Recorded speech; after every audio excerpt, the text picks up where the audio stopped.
Heritage ఫుడ్స్కి చెందినటువంటి పెరుగులో వెన్న లేదంటూ సాక్షి పత్రిక దుష్ప్రచారం చేసేటువంటి ప్రయత్నం చేస్తుందని, అసత్య వార్తలను ప్రచురించిందంటూ హెరిటేజ్ సిఓఓ సాంబమూర్తి ఆదివారం రోజు ఒక ప్రకటనలో భాగంగా స్పష్టత ఇచ్చేటువంటి ప్రయత్నం చేశారు.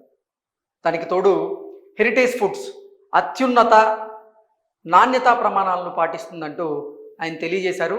దీని ప్రకారంగా హెరిటేజ్ ఫుడ్స్ మీద సాక్షి పత్రిక దుష్ప్రచారం చేస్తుందని, కుట్ర పన్నింది అన్నట్లుగా చాలామంది వారి అభిప్రాయాలను అయితే వ్యక్తం చేస్తూ ఉన్నారు. దీని మీద మనం పూర్తి స్థాయిలో విశ్లేషణ చేసుకునేటువంటి ప్రయత్నం చేద్దాం. సాక్షి పత్రికలో ప్రచురితమైనటువంటి కథనం పూర్తి అవాస్తవం. మేము అత్యున్నత నాణ్యతా ప్రమాణాలు పాటిస్తాం. హెరిటేజ్ ఫుడ్స్ లిమిటెడ్లో సిఓఓ సాంబమూర్తి స్పష్టం చేశారు. హెరిటేజ్ ఫుడ్స్ పెరుగులో వెన్న లేదంటూ జరుగుతున్నది దుష్ప్రచారమేనని ఆ సంస్థ ఖండించింది. హర్యానాలోని హెరిటేజ్ ఫుడ్స్ ఉత్పత్తి చేసినటువంటి పెరుగులో వెన్న శాతం లేదంటూ సాక్షి పత్రికలో ప్రచురితమైనటువంటి కథనం పూర్తి అవాస్తవమని ఆ సంస్థ చీఫ్ ఆపరేటింగ్ ఆఫీసర్ అయినటువంటి సాంబమూర్తి ఆదివారం రోజు ఒక ప్రకటనలో తెలియజేశారు. అత్యున్నత నాణ్యత ప్రమాణాలు పాటించేటువంటి హెరిటేజ్ ఫుడ్స్కి తమ ఉత్పత్తుల్లో వెన్న శాతాన్ని తగ్గించేటువంటి ఆలోచన లేదు అంటూ ఆయన స్పష్టం చేశారు.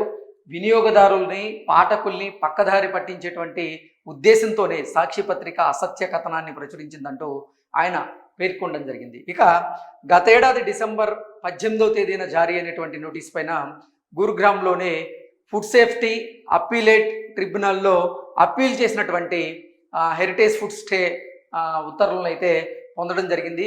విచారణ పూర్తయ్యే వరకు జరిమానాను కూడా నిలిపివేస్తూ ఆ ట్రిబ్యునల్ అయితే ఉత్తర్వులు ఇచ్చింది. వివిధ ఉత్పత్తుల తయారీలో నాణ్యతలో రాజీ లేనటువంటి ప్రక్రియను హెరిటేజ్ ఫుడ్స్ అనుసరిస్తోంది అంటూ సాంబమూర్తి గారు స్పష్టం చేశారు. సో హెరిటేజ్ ఫుడ్స్ ఏ అయితే ప్రొడక్ట్స్ ఉత్పత్తి చేస్తుందో ఆ ఉత్పత్తుల తయారీలో నాణ్యతలో ఎటువంటి రాజీ పడదు అంటూ ఆయన తెలియజేస్తూనే అత్యుత్తమ నాణ్యతా ప్రమాణాలను పాటిస్తుందంటూ ఆయన తెలియజేయడం జరిగింది. హెరిటేజ్ ప్రకటనలో ప్రధాన అంశాలు ఏంటనేది ఒకసారి మనం పూర్తి స్థాయిలో విశ్లేషణ చేసుకుందాం. నమూనాల సేకరణలో సరైనటువంటి విధానాన్ని పాటించలేదన్నట్టుగా తెలుస్తోంది. పరీక్ష కోసం నమూనాల సేకరణలో సరైనటువంటి విధానాలను పాటించలేదని, ఆ ప్రక్రియలో అనేక లోపాలు ఉన్నట్లుగా ఈ సంస్థ తెలియజేస్తూ ఉంది. ల్యాబ్ నివేదిక ప్రకారం చూస్తే ఎస్ఎస్ఎఫ్ స్థాయి నిర్దేశిత ప్రమాణాల కంటే కూడా చాలా ఎక్కువగా ఉన్నట్లుగా తేలింది. దీన్ని బట్టి వెన్న శాతాన్ని తగ్గించి వాణిజ్యపరంగా లాభపడాలనేటువంటి ఉద్దేశం హెరిటేజ్కి లేదని స్పష్టమవుతోంది.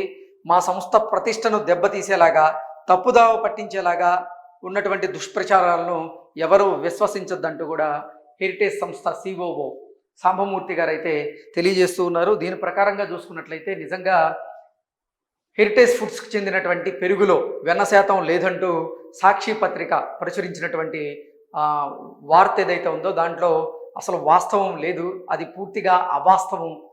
కావాలనే సాక్షి పత్రిక హెరిటేజ్ సంస్థను, హెరిటేజ్ ఫుడ్స్ను టార్గెట్ చేసి దాని మీద కుట్ర పన్నుతుంది అన్నట్లుగా ఈ వార్త సారాంశంగా మనం పూర్తి స్థాయిలో విశ్లేషణ చేసుకోవచ్చు.